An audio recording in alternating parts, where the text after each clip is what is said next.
¿Qué tal están? Bienvenidos. Les voy a leer mi artículo titulado Fármaco de la memoria. Decía Platón que la escritura es el fármaco de la memoria. En efecto, es cierto que a través de lo escrito se conserva el recuerdo de las ideas expresadas y de la descrita realidad de las cosas y del mundo humano, aunque el creador de la academia otorgaba más importancia a lo hablado porque se podía modificar al momento en el propio discurso. Consideraba que plasmar en el papel las palabras servía para eternizar lo pensado o expresado y dar testimonio de ello. No en vano, ya desde los tiempos más antiguos, todo lo relativo a la actividad comercial y a las instituciones que conforman los gobiernos es puesto por escrito.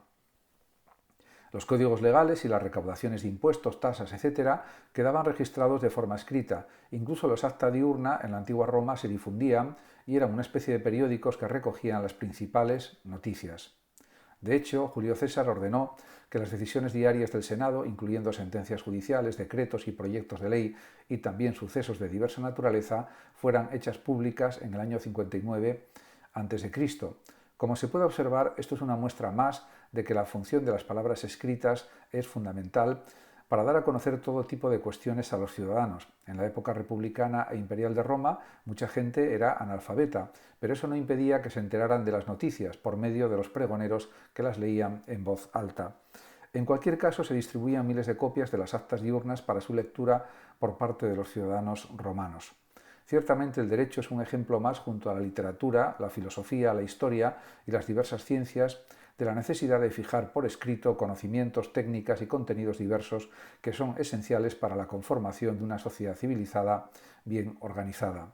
El disfrute de la lectura se ha universalizado desde ya hace muchos años, aunque la mitad de las personas en España, por ejemplo, no lee nunca libros. Es un dato que da que pensar.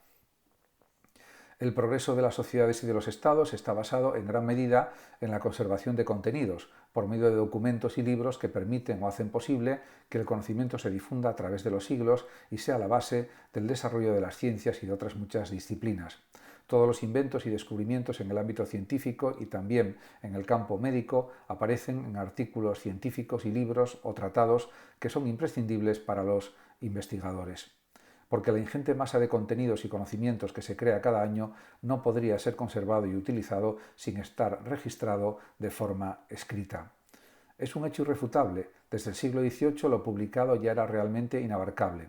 Leibniz, que fue un gran filósofo y polímata y que falleció en 1716, fue el último gran genio que prácticamente lo leía todo de forma voraz y escribía prodigiosamente, a razón de 10 páginas diarias. Escribió 200.000 páginas en total. El mismo Aristóteles daba una enorme importancia a la escritura de sus libros o tratados de biología y filosofía, ya que posee una mente científica y enciclopédica. Fue un prodigioso investigador en todos los saberes que aumentó con su portentosa inteligencia.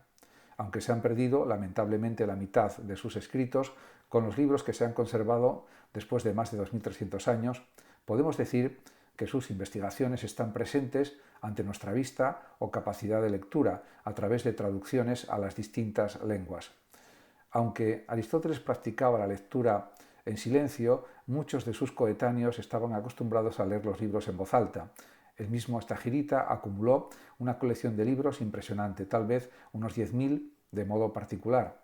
Las clases de Aristóteles parece ser, según las últimas investigaciones realizadas por John Sellars, que eran más bien seminarios para discípulos avanzados.